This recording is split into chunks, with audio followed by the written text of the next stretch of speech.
Of all the whispers that still echo through the marble halls of the British monarchy, none carry quite the same dangerous electricity as the secret tapes Princess Diana made when she realized the walls themselves had ears, recordings that captured exactly what she knew about the betrayals, the affairs, and the quiet power plays at the heart of the institution, knowledge so explosive that even today, nearly 3 decades later, intelligent people cannot quite shake the suspicion it may have sealed her fate.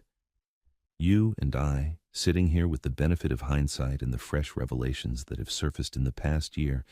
can see how those private confessions made in the dead of night at Kensington Palace have refused to fade into history. Instead, they have been dragged back into the spotlight by the publication of Andy Webb's meticulous book, Diana Rama, last November,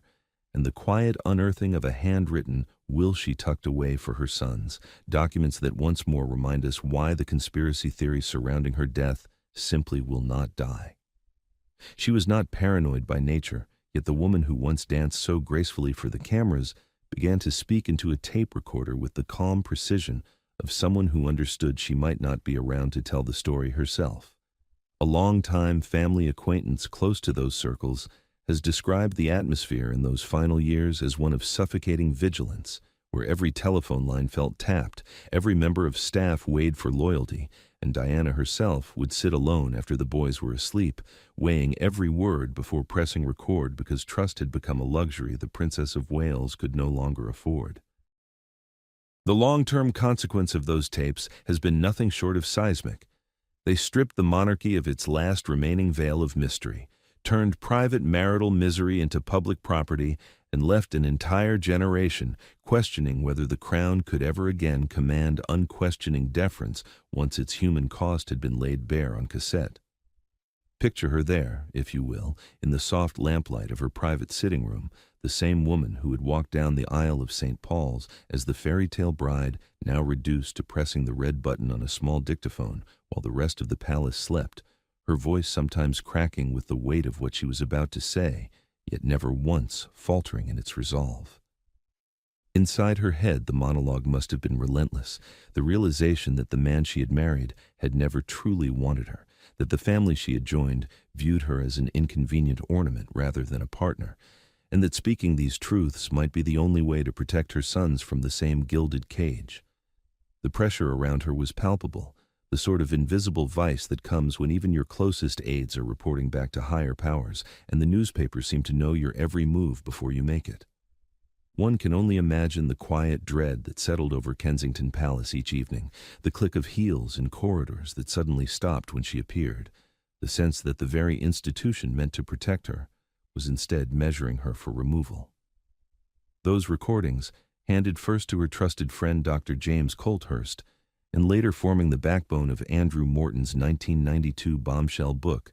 laid out in her own measured tones the bulimia that ravaged her, the cold disappointment on her wedding day when she realized Camilla's shadow had never lifted, and the desperate loneliness of a princess whose husband openly preferred another woman. A well-placed source within the inner circle once remarked that the moment those tapes reached the outside world, something fundamental shifted inside the royal machine. A fracture that no amount of public handshaking or carefully staged walkabouts could ever fully mend. And the long-term consequence? The monarchy was forced into the modern age kicking and screaming, its carefully curated image of duty and decorum permanently stained by the raw, unflinching honesty of a woman who had decided that silence was no longer an option, even if that decision carried a terrible price. Yet what makes these tapes so haunting even now, in 2026, is not merely what she said, but the timing of their creation and the fresh light thrown upon them by recent discoveries. Only last year the secret handwritten will she prepared, hidden for more than a quarter of a century in a Kensington Palace drawer, resurfaced with its protective pleas to William and Harry, and its quiet instructions that spoke volumes about a mother who feared she might not live to see her boys grow up. At the same time, Andy Webb's explosive book, Diana Rama, laid bare thousands of previously withheld BBC documents, revealing the full machinery of deception that would later push Diana even deeper into the isolation those early tapes had already begun to describe. She recorded them, one senses, not out of bitterness alone, but from a growing icy conviction that the truth might be her only shield against forces she could feel closing in. The atmosphere inside the palace during those months was one of brittle politeness masking raw panic. Staff who had once been allies now watched their words. Senior courtiers exchanged glances at the mere mention of her name, and the queen herself, according to those who observed her closely, carried the weary expression of a sovereign who understood that the fairy tale had turned into something far more dangerous. The consequence stretching across the decades has been profound. Public fascination with the monarchy has never been the same, replaced by a skeptical, almost forensic interest in every royal utterance, every financial arrangement, every private quarrel that leaks into the open, all of it traceable back to the moment Diana decided her voice on tape would outlast any official narrative the palace might choose to spin. And here is the quiet cynicism one cannot escape when reflecting on those recordings today. The very institution that taught Diana to smile for the cameras was the same one that left her so cornered she felt compelled to become her own secret chronicler. She spoke of the wedding day despair that no 300 million television viewers could have guessed at, of the physical toll of maintaining the perfect princess facade while her marriage crumbled in private, and of the cold calculation she sensed all around her about titles, money, and succession. A source behind closed doors has suggested that even then certain senior figures understood the tapes represented a ticking clock, that once Diana's version of events entered the public domain, the old rules of royal privacy would be gone forever. The emotional weight she carried while speaking those words must have been almost unbearable. The private monologue of a woman torn between love for her children and the dawning realization that the family she had joined might never forgive her for refusing to play the game in silence. Yet the long-term ripple continues to lap at the shores of the monarchy we see today, an institution that still struggles with the legacy of transparency she forced upon it, where every public appearance is now measured against the benchmark of authenticity. She sat with nothing more than a small tape recorder and a courage that refused to be quiet. Those tapes did not merely embarrass the House of Windsor. They changed the terms of engagement between royalty and the people forever, and in doing so, they planted the seed of the very suspicion that still refuses to let the official story of her death rest easy. It is impossible, when one listens again to those fragile, determined recordings, not to feel the gathering storm that would break so publicly only a few years later, the same storm that would see a single television interview become the catalyst for paranoia that has never entirely been explained away. Diana's voice on those tapes carries the unmistakable tone of someone who had already begun to calculate the cost of truth-telling, and the atmosphere she inhabited in those final years before the cameras rolled on Panorama was one of mounting dread mixed with defiant clarity. The long-term consequence for the royal family has been an erosion of deference that no amount of carefully managed modernizing can fully repair. The public, once content to accept the fairy tale, now demands the receipts, and those receipts, my friends, began with a woman sitting alone at night pressing record. The stage was set, the tapes were made, and the world was about to hear what Diana knew, whether the palace liked it or not. And yet, once those tapes began to spill their secrets into the hands of the trusted few, it was as though a quiet fuse had been lit inside the very heart of the monarchy. Because what Diana chose to record in those long, shadowed sessions with her friend Dr. James Colthurst for Andrew Morton's book, and later in the more intimate voice coaching hours with Peter Settlin, was nothing less than the unvarnished inventory of a marriage that had been dying in plain sight while the world clapped and cheered from the sidelines. She spoke with the weary precision of a woman who had finally stopped pretending, describing how the bulimia that ravaged her body had been triggered by a single offhand remark from Charles about her weight on the eve of their engagement, how he had looked her up and down and murmured that she was getting a bit chubby, words that lodged like glass in her soul and sent her running to the bathroom in silent despair, night after night. A longtime family acquaintance who witnessed the toll those years took has confided that the atmosphere inside Kensington Palace during the making of those recordings was one of almost unbearable tension, the air thick with the scent of fresh flowers that could never quite mask the scent of fear. As Diana sat cross-legged on the floor, microphone in hand, her voice sometimes dropping to a whisper, because she half expected the walls to report back to the very people she was exposing. Inside her own mind, the monologue must have been a storm of conflicting loyalties. The lingering love for the man who had once made her feel like a princess. The cold fury at being reduced to a broodmare in a loveless arrangement, and the fierce maternal instinct that told her her boys deserved to know the truth one day, even if it cost her everything. The long-term consequence of letting those confessions escape has been nothing short of revolutionary. The public's romantic illusion of royal marriage was shattered forever, replaced by a skeptical fascination with the human cost of crowns and coronets, and every subsequent royal union, from William and Catherine to the younger generation, has been measured against the raw benchmark Diana set when she refused to stay silent.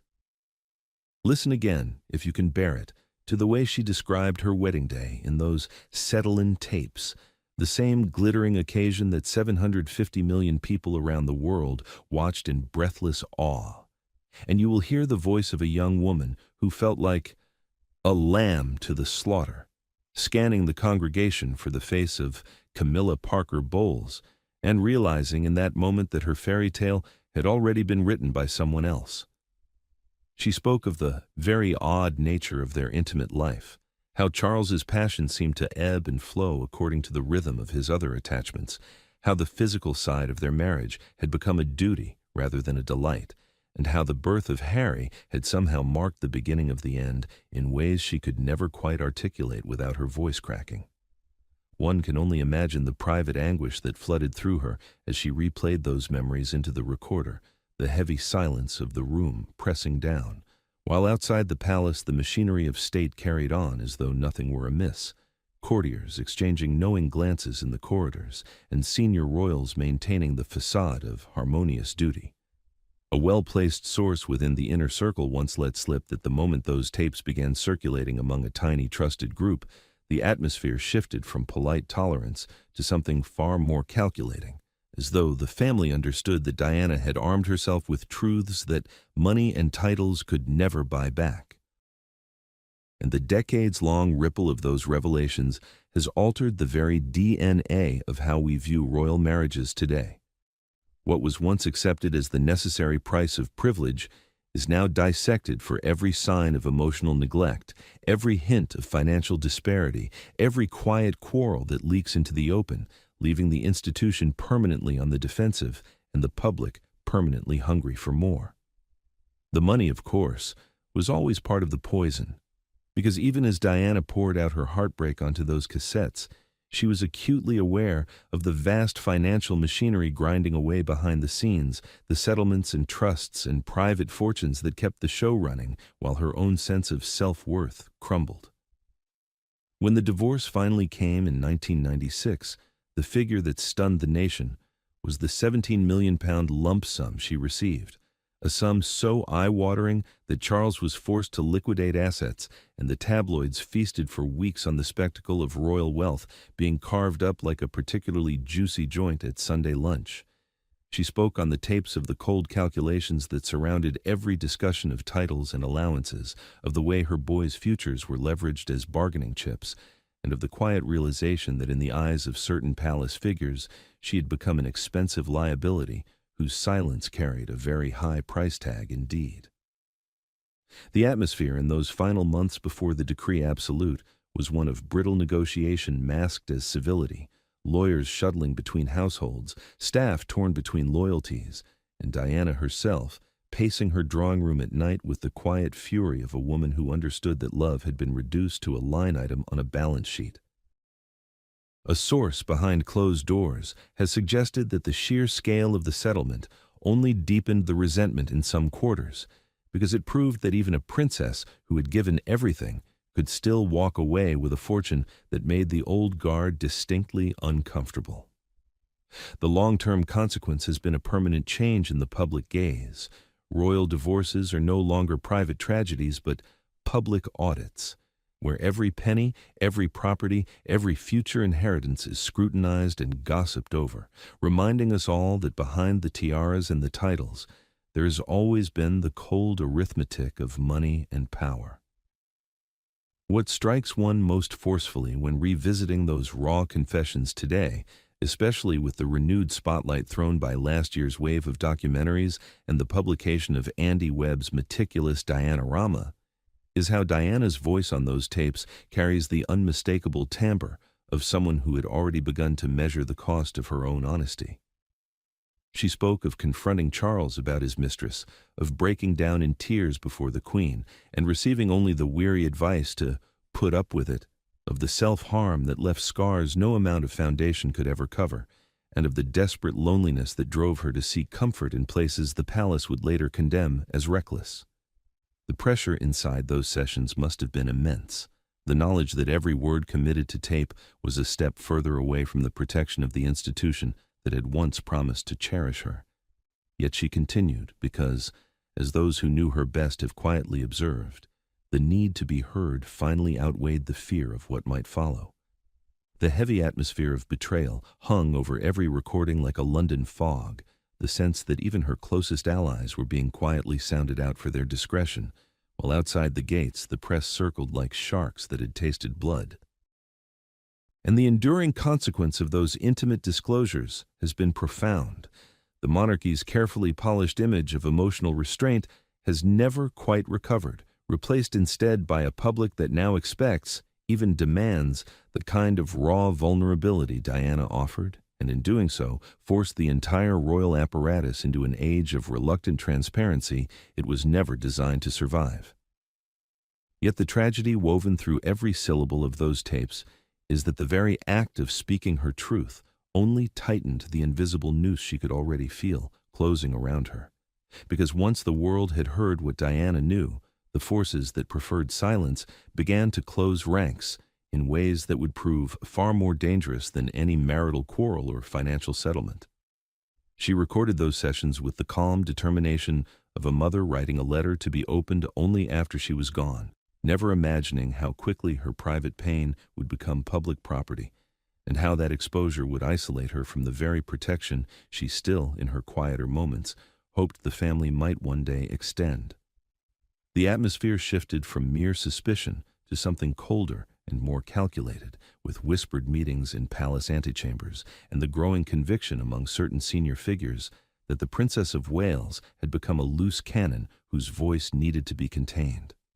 A well-meaning staff member who watched it all unfold from the sidelines has described the mounting pressure as almost theatrical in its intensity, the sort of slow-building drama where everyone knows the ending but no one dares speak it aloud.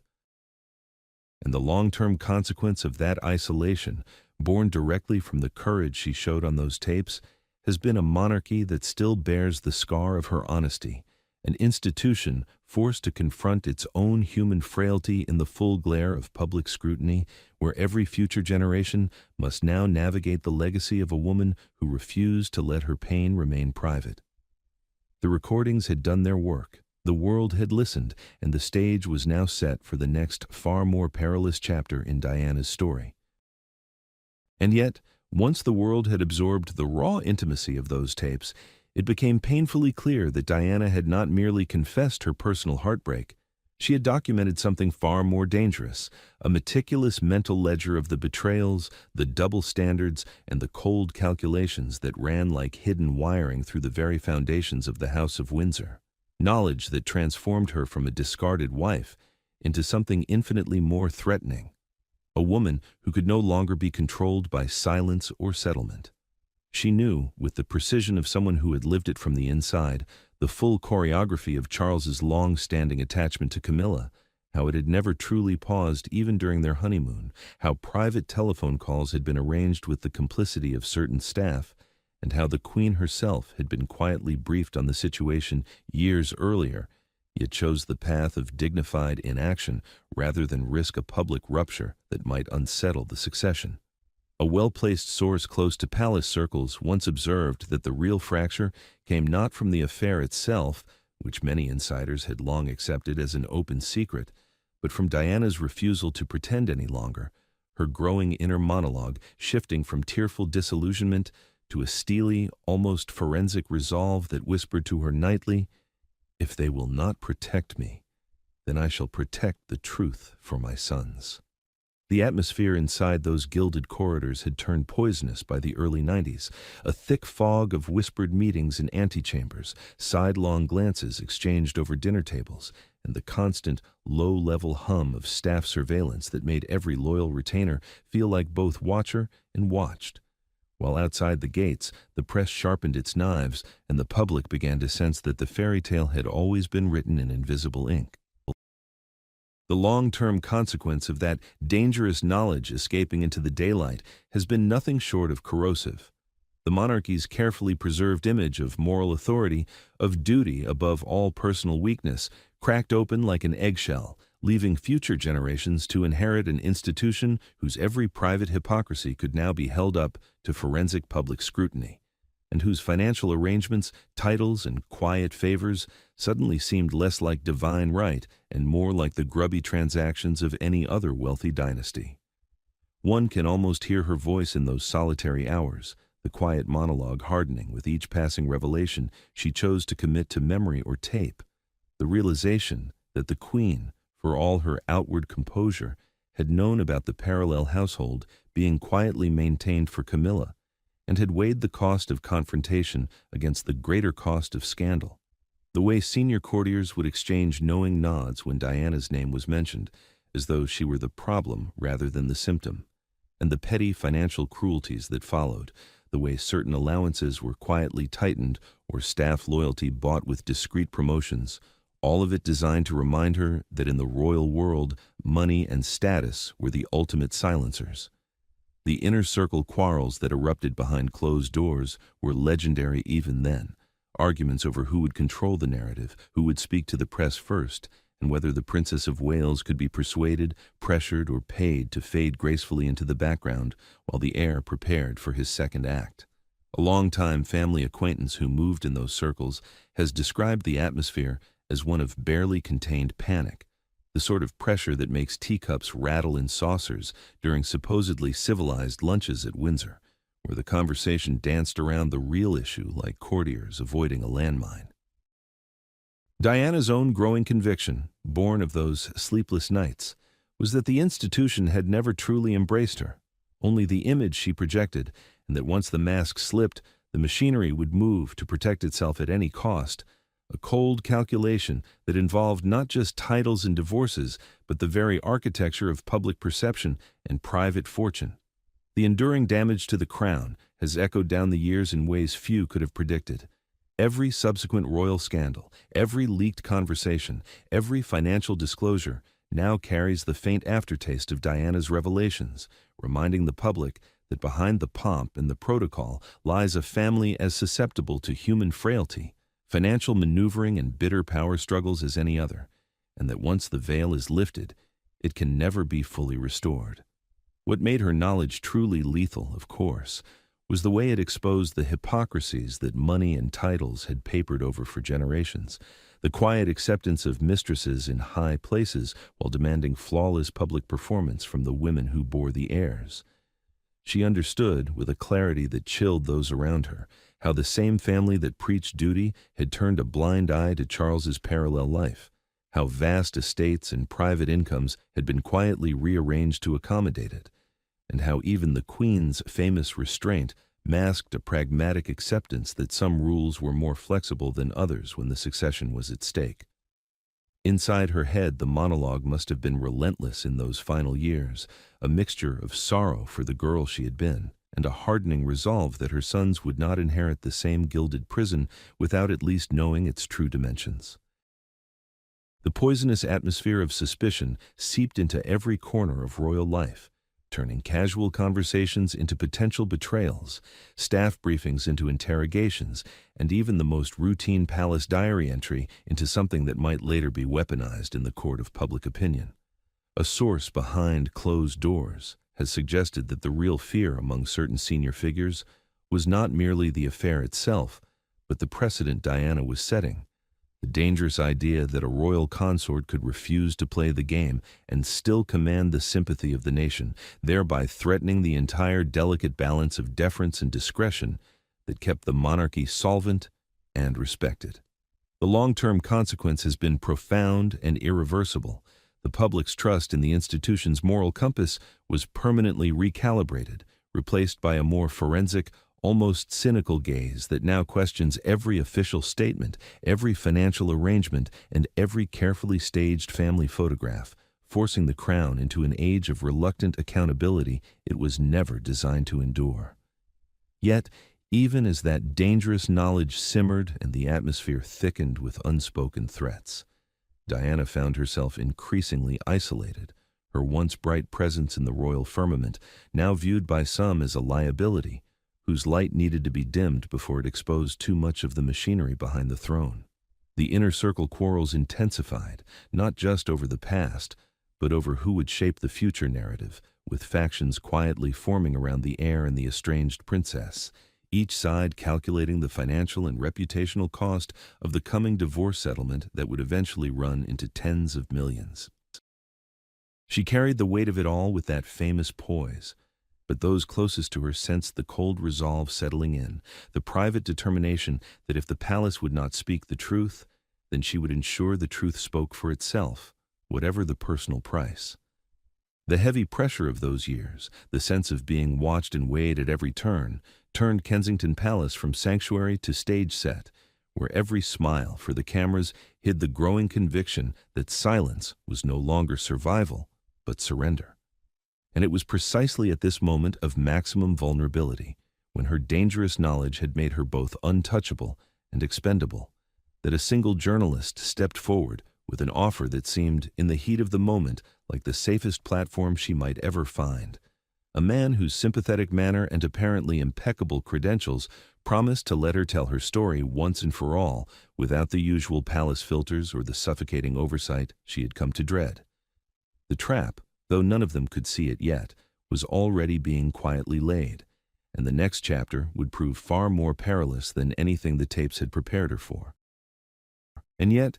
it was in the raw aftermath of that Panorama betrayal, when the paranoia Bashir had so expertly sown had taken root like a fast-growing vine inside Kensington Palace,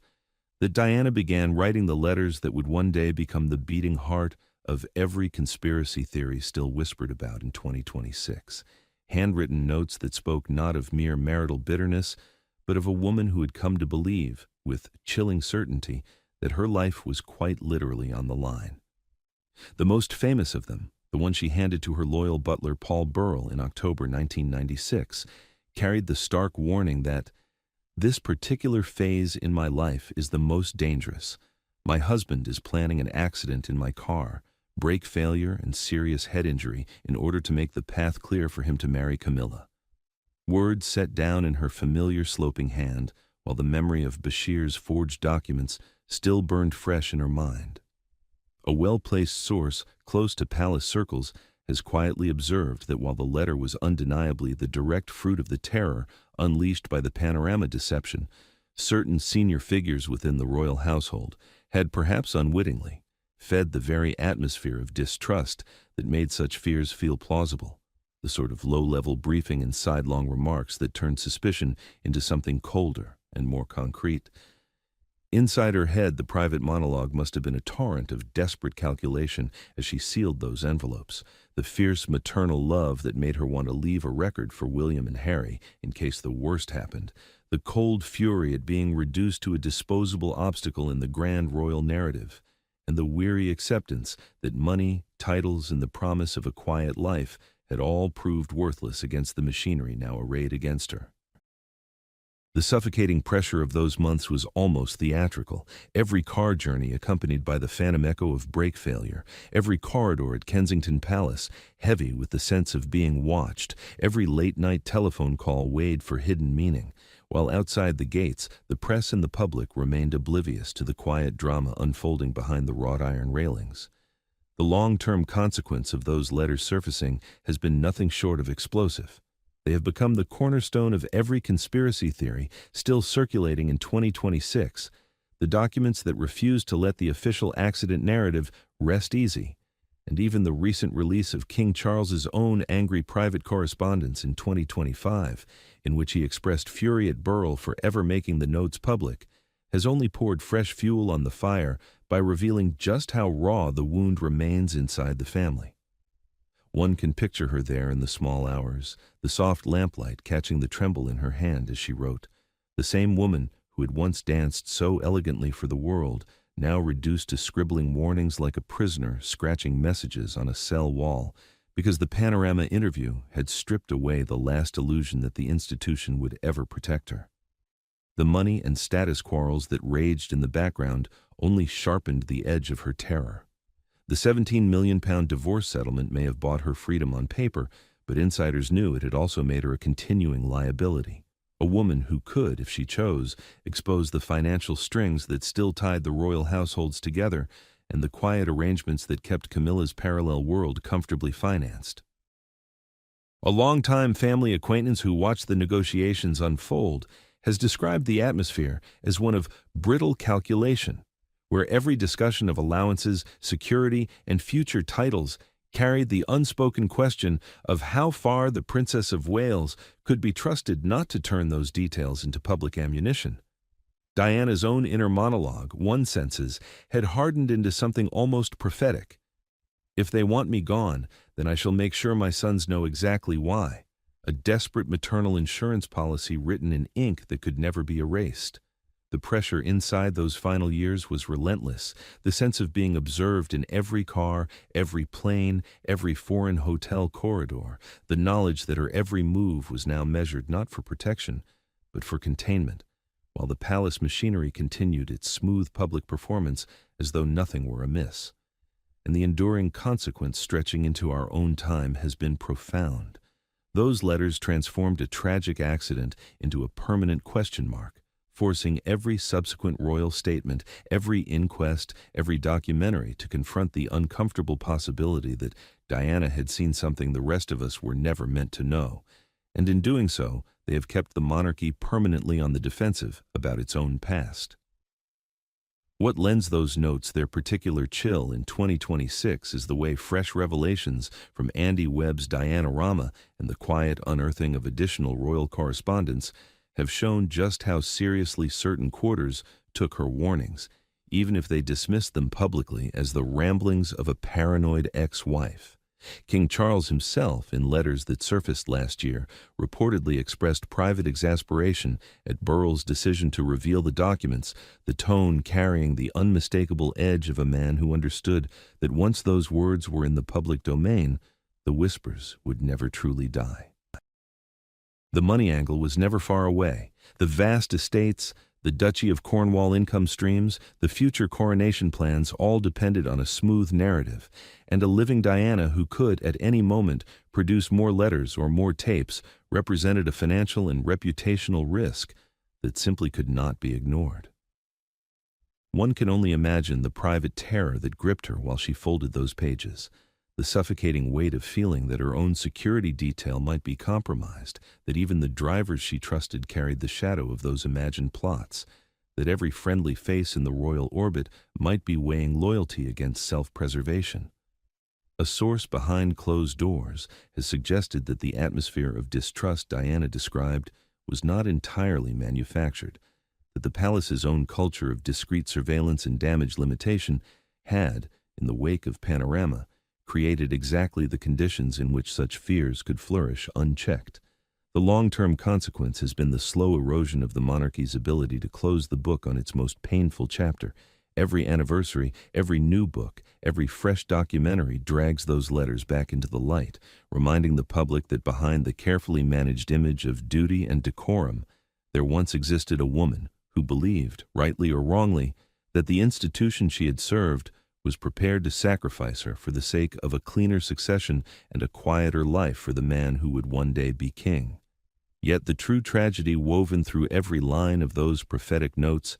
is that they were written by a mother who still loved her boys with a ferocity that no amount of royal protocol could diminish, even as she sealed her warnings with the quiet dread that they might one day be needed as evidence rather than mere precaution.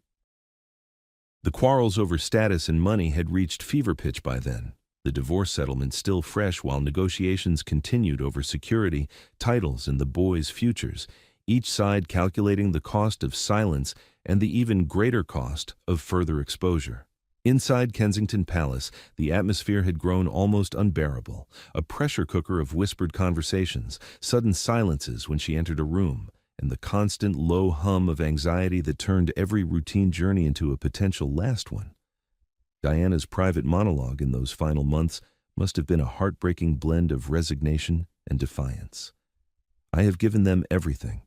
and still they see me as the problem. If I cannot be protected, then at least my voice will outlast me. The suffocating sense of being watched in every car and every corridor, the knowledge that her warnings might be dismissed as hysteria while the machinery of the crown rolled smoothly on, created a loneliness that no amount of public adoration could touch. And the consequence that still ripples through 2026 is unmistakable. Those letters became the foundation stone of every theory that refuses to accept the official verdict, the documents that keep the question alive even as new generations of royals try to move forward, forcing the institution to live forever with the shadow of what Diana believed she knew. The envelopes were sealed, the warnings committed to paper, and the night in Paris was drawing closer with every passing week. And yet, for all the warnings she had carefully committed to paper, nothing could have prepared the world for the night of August 30th, 1997, when those fears appeared, to many eyes, to have finally materialized in the most public and shocking manner imaginable. Diana and Dodi Fayed had spent the evening at the Ritz in Paris, enjoying what seemed like a rare moment of relative privacy after a Mediterranean cruise that had already set the world's press into a frenzy. Yet, even there, the cameras never truly left them alone. As midnight approached, the couple made the decision to slip out through the hotel's rear entrance on Rue Cambon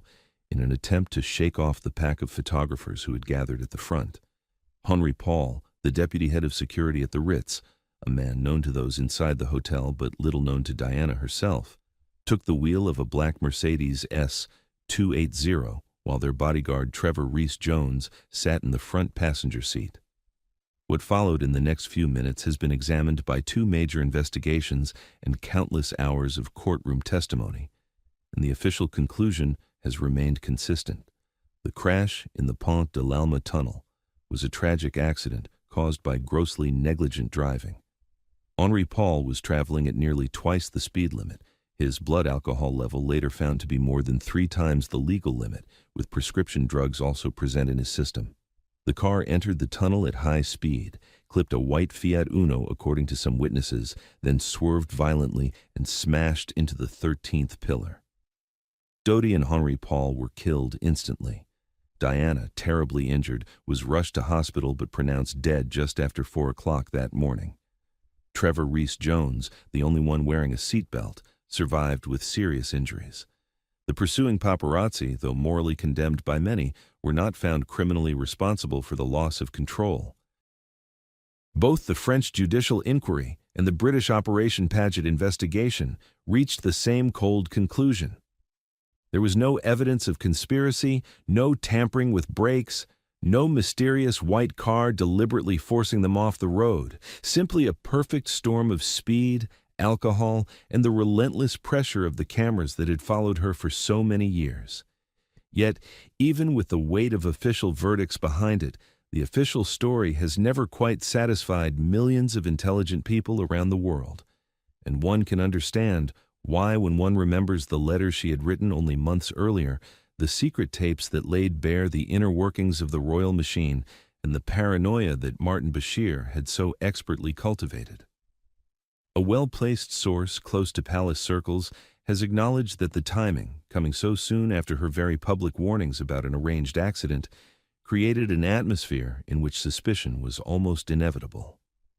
Inside that crumpled Mercedes in those final terrifying seconds, one can only imagine what thoughts raced through Diana's mind. The desperate hope that her boys would be protected, the flash of regret that she had trusted too easily and spoken too loudly, perhaps even a fleeting moment of clarity that the very forces she had feared had finally caught up with her. The atmosphere in the tunnel that night was one of pure pandemonium. The screech of metal on concrete, the blinding flashes of paparazzi cameras even as rescuers fought to reach the wreckage, the wail of sirens cutting through the Parisian night while the world outside the tunnel still slept, unaware that the most famous woman on earth was slipping away. The long-term consequence of that single crash has been incalculable. It forced the monarchy into the most profound crisis of modern times, compelled the Queen to deliver her famous television address, and triggered an outpouring of public grief so overwhelming that the institution was left with no choice but to modernize or risk becoming irrelevant. The money and status implications were enormous, too. With Diana gone, the path was quietly cleared for Charles to eventually marry Camilla, a union that would have been far more difficult with a living, vocal ex-wife still commanding global sympathy and a substantial divorce settlement. The images from that tunnel have haunted a generation: the twisted metal, the emergency services working under the harsh tunnel lights, the crowds that gathered outside the hospital in the hours that followed, all of it playing out in real time on television screens across the planet. A longtime family acquaintance has described the atmosphere inside royal residences in the immediate aftermath as one of stunned disbelief mixed with quiet calculation. The knowledge that the woman who had been both asset and liability was now, in the most final way possible, no longer a problem that needed managing. Diana herself, according to those who studied the medical evidence, remained conscious for a short time after the impact, and the private monologue one imagines in those last minutes is almost too painful to contemplate. The love for her sons, the unfinished business, the sense that her story had been cut short at the very moment she was beginning to define it on her own terms. The pressure that had built for years, the surveillance she believed she was under, the letters that now read like prophecy to so many, all converged in that tunnel to create the perfect breeding ground for theories that refuse to die even in 2026. Recent documentaries and the continued sealing of certain investigative files until the 2080s have only added fresh oxygen to the flames, allowing the question to linger. Was it truly just terrible misfortune, or had the dangerous knowledge she carried finally made her too great a threat to be allowed to continue? What cannot be denied is the seismic shift that followed her death. The flowers piled so high outside Kensington Palace that they stretched for miles, the tears of strangers who felt they had lost a personal friend, the sudden and very public pressure placed upon the royal family to show emotion in ways they had never been required to before. A source behind closed doors once remarked that the weeks after the crash were the closest the modern monarchy has ever come to genuine panic, not merely because of the loss, but because of what that loss revealed about the institution's fragile connection to the people it claims to serve. The financial and reputational stakes were enormous. The future king's image, already damaged, now faced the possibility of permanent public hostility, while the quiet arrangements for a future marriage to Camilla suddenly became far more feasible once the most popular member of the family was no longer there to overshadow or criticize. The long-term consequence has been a monarchy that was forced to reinvent itself almost overnight, learning the lessons of accessibility and emotional intelligence that Diana had embodied, even as the conspiracy theories she unintentionally helped create continued to swirl around the circumstances of her ending. The tunnel fell silent eventually. The wreckage was cleared, but the questions she left behind have never been fully answered. And it is those unanswered questions that lead us inevitably to the men and women inside the palace who, whether they intended to or not, found their positions considerably strengthened once Diana was gone forever. And yet, with the terrible finality of that Paris tunnel now etched into history, one cannot help but examine, with a certain cool detachment, the inner circle of the royal family,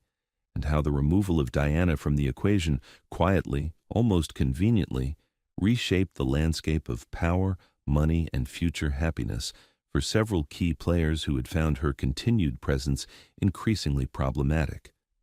Prince Charles, by all accounts from those close to him, was genuinely shattered in the immediate hours after the news reached him, collapsing in tears and letting out a cry of raw pain that startled his staff. Yet, a long-time family acquaintance has quietly noted that beneath the very real grief lay the undeniable relief of a man who could finally see a path forward after years of living in the shadow of a wife who had become far more popular and far more dangerous than anyone had anticipated. The private calculations must have been excruciating. The woman whose global star power had overshadowed him for so long was gone, and with her the constant threat of more tapes, more letters, more public revelations that could derail not only his personal happiness, but the very future of the monarchy itself. The atmosphere in the days following the crash was one of stunned silence mixed with urgent damage limitation, with senior courtiers moving through the corridors of Balmoral and St. James's Palace like men walking on broken glass, whispering about public perception, the boy's future, and the delicate question of how quickly or how slowly the relationship with Camilla could now be allowed to emerge from the shadows. The long-term consequence has been profound. The death accelerated the acceptance of Camilla in ways that might have taken decades otherwise, clearing the financial and reputational obstacles that a living, vocal Diana would have continued to present, particularly around the substantial Duchy of Cornwall revenues and the delicate matter of titles and public funding. Camilla, for her part, moved from the position of the reviled other woman to that of eventual Queen Consort, with a swiftness that still raises eyebrows among those who remember the sheer venom directed at her in the 90s. A source behind closed doors has suggested that while she never wished Diana harm, the removal of her rival did lift an almost unbearable pressure that had hung over both households like a dark cloud for years. One can only imagine her private monologue in those early days, a mixture of genuine horror at the tragedy and the quiet, almost guilty recognition that the obstacle to her own future security and status had been removed in the most final way possible. The money at stake was never trivial. The quiet arrangements that had sustained her lifestyle while Charles remained married were one thing, but the prospect of a full public union carried enormous implications for estates, inheritances, and the public purse. The palace machinery went into overdrive in the weeks and months that followed, with carefully managed briefings and the slow rehabilitation of Camilla's image becoming a top priority, all while the nation mourned the woman many still blamed her for helping to destroy. The tense atmosphere of those damage limitation meetings, where reputations and fortunes were weighed against public fury, revealed the cold pragmatism that has always lurked beneath the royal family's outward display of unity and duty. Even the Queen herself, that embodiment of stoic duty, found the ground shifting beneath her in ways she could never have predicted. According to well-placed sources within palace circles, Her late Majesty watched the tidal wave of public grief with a mixture of genuine sorrow and growing alarm at what it revealed about the monarchy's disconnect from the people it claimed to serve. The private family discussions at Balmoral in those first days carried an undercurrent of tension, with the monarch weighing the traditional instinct for privacy against the very real danger that failing to respond correctly might cause permanent damage to the institution her family had spent centuries building. The drama of competing public images reached its peak in those weeks. Diana, the people's princess, versus a family that appeared cold and remote, forcing a level of emotional performance that had never been required before. A longtime family acquaintance described the pressure inside those rooms as almost unbearable, the knowledge that one misstep could turn mourning into outright hostility, while behind the scenes, the financial implications of Diana's death, including the final settlement of her estate and the protection of royal assets, required careful handling. The long-term consequence of this forced reckoning has been the most significant modernization the monarchy has undergone in modern times, pushed through at a speed that would have been unthinkable had Diana lived to continue her campaign of public engagement on her own terms. Yet, what truly fascinates those of us who have followed this saga across the decades is how these private calculations, these quiet shifts in power and fortune, have fed the persistent belief that Diana's silencing served too many interests too neatly to have been mere coincidence. The courtiers who had spent years managing the fallout from her tapes and her letters now found themselves in a world where the most unpredictable and popular figure in the family was no longer there to challenge the official narrative. The money, The titles, the future marriage, the protection of the succession. All of it became simpler, cleaner, more manageable once that single luminous presence was extinguished. The atmosphere of relief that settled over certain quarters, however carefully concealed beneath layers of mourning black and public statements of sorrow, was palpable to those who knew where to look. And it is precisely this unspoken truth, this cynical recognition that tragedy can sometimes clear the path for those left behind, that explains why the conspiracy theory continues to burn so brightly even now, nearly 30 years later, as fresh documentaries and newly surfaced documents keep dragging the uncomfortable questions back into the light. The players had their motives, some more innocent than others, but the institution survived and, in many ways, quietly thrived in the space her absence created, a truth that many find too uncomfortable to accept at face value, and one that ensures Diana's story will never be allowed to rest in peace. And yet, even as the institution quietly regrouped in the shadow of that Paris tragedy, one cannot escape the quiet cynicism that settles over any honest examination of the key players within the palace walls,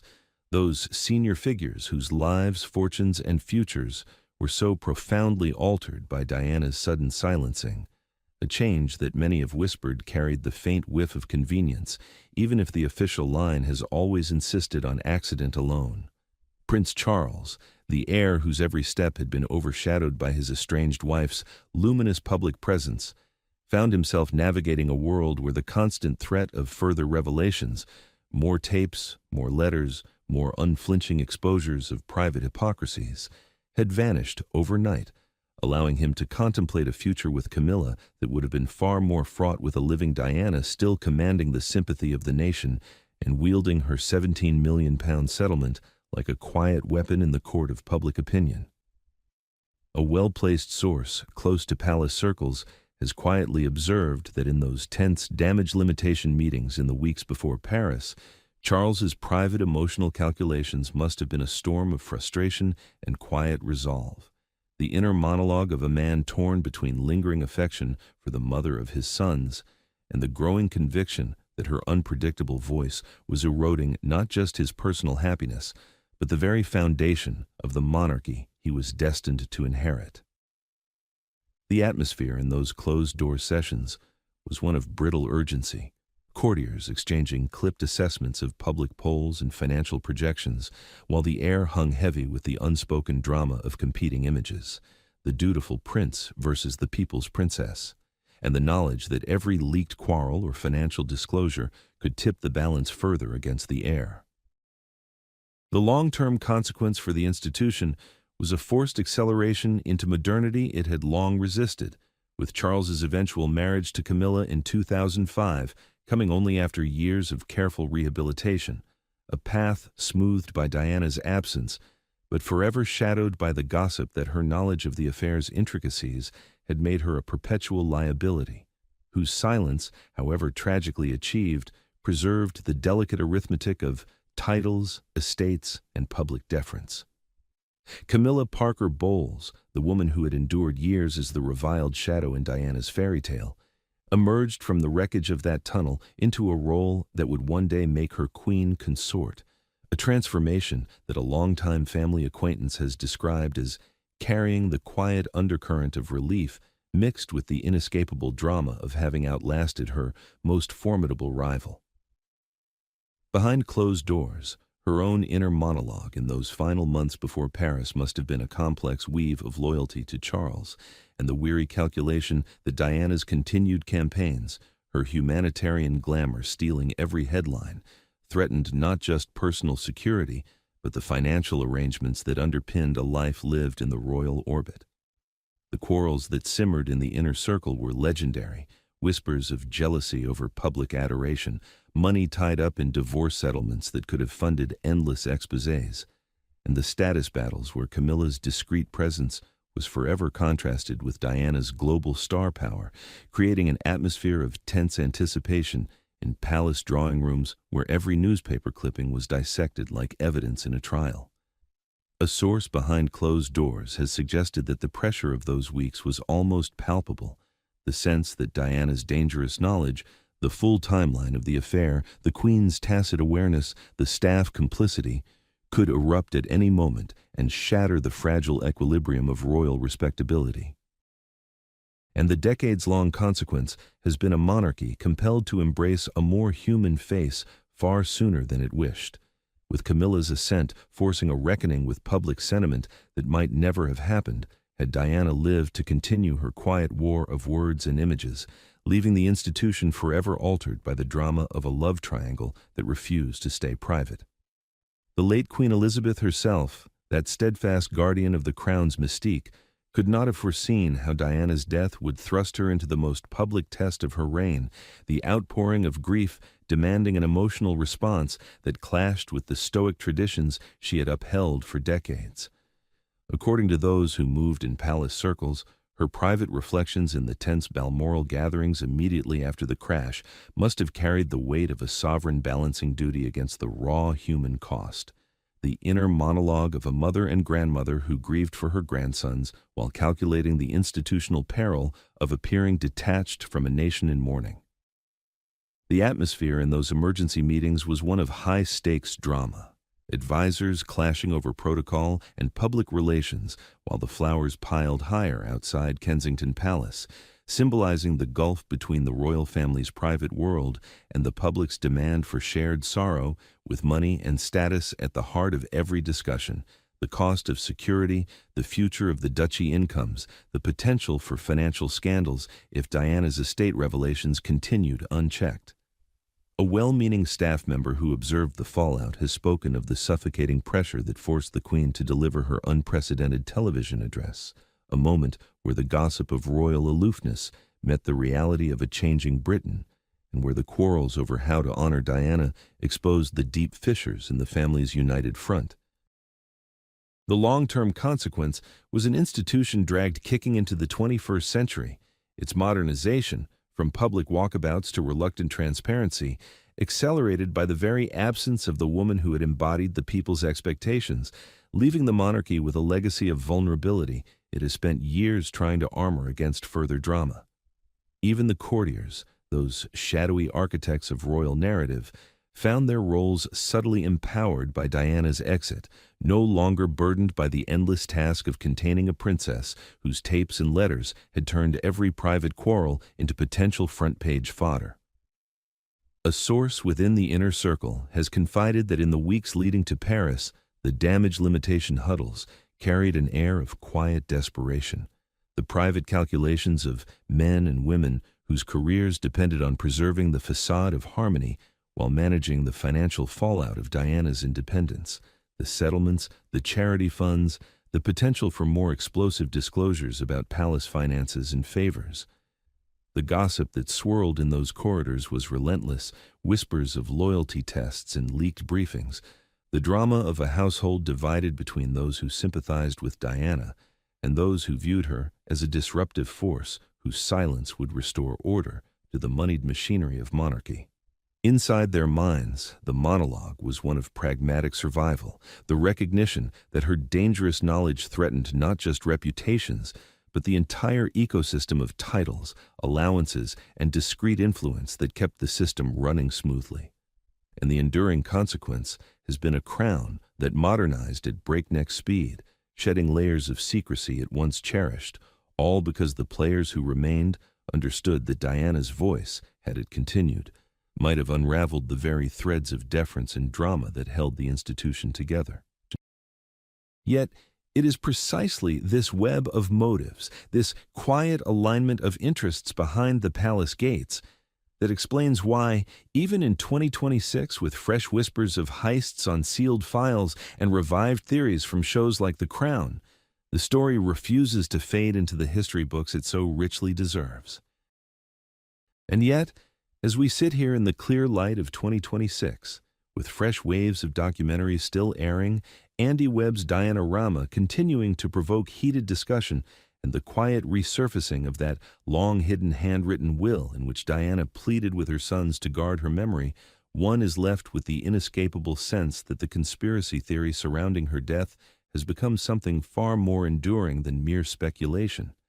It has become the monarchy's unhealed wound, a persistent question mark that refuses to fade no matter how many inquests are held or how many official verdicts are issued. The secret will, tucked away for decades in a Kensington Palace drawer, only to emerge last year with its protective instructions and its understated warnings, reads now like the final private letter from a mother who feared she might not live to see her boys reach manhood, a document that quietly reinforces every doubt planted by the tapes, the Panorama betrayal, the break-tampering letters, and the timing of that Paris night.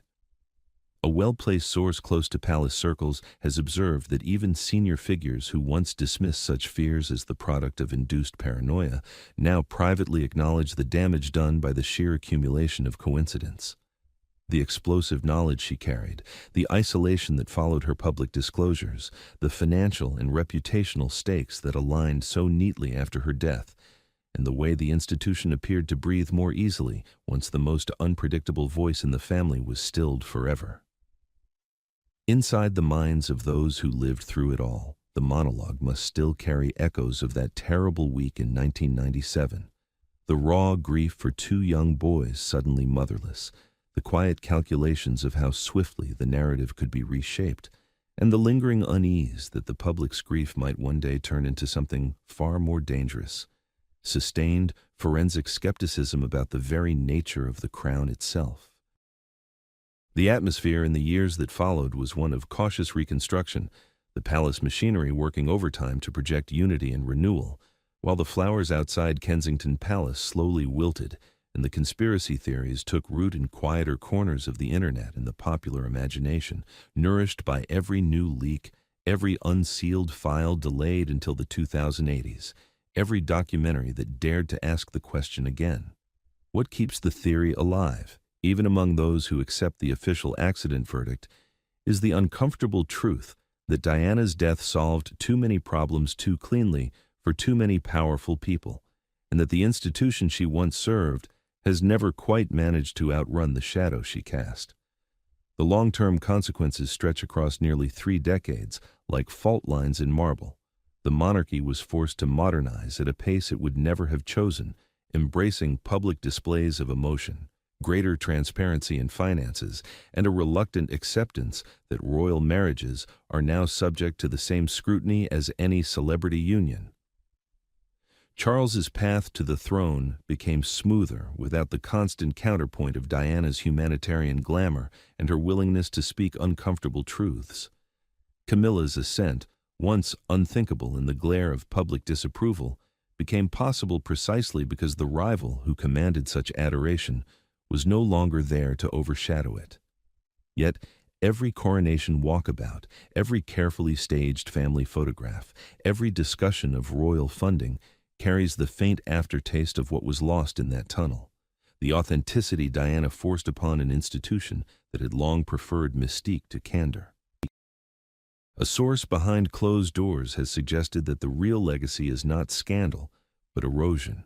The quiet stripping away of unquestioning deference, the public's insistence on seeing the human cost behind the titles, the money, and the protocol, all of it traceable back to the moment a princess decided that her voice on tape would outlast any effort to silence it.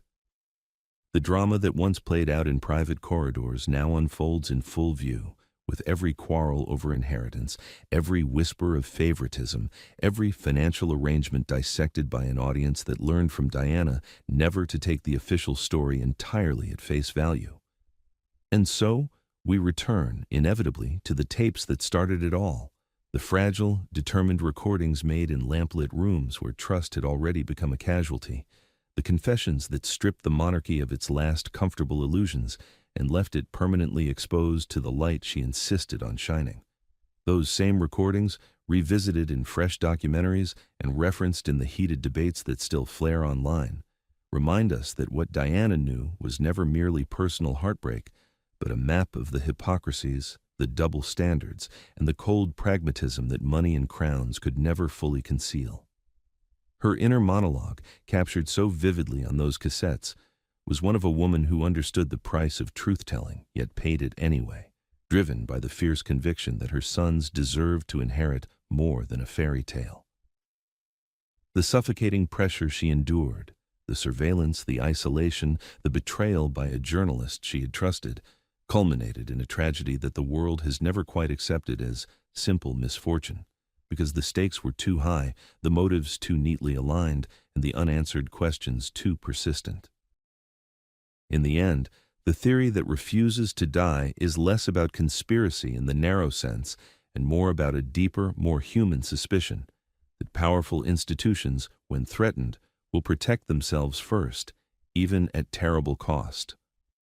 Diana's death did not destroy the monarchy, but it changed it forever, forcing it into an age of reluctant honesty where every gesture is weighed, every word measured, and every silence suspected. What was lost in that tunnel was not merely a princess, but the last vestige of unquestioned royal magic, replaced by a public that now demands the receipts and remembers who first insisted they be shown. Leave your thoughts below. I read every word you write. And if you value this unvarnished look at the monarchy, do ensure you are subscribed and share this with those who appreciate the truth.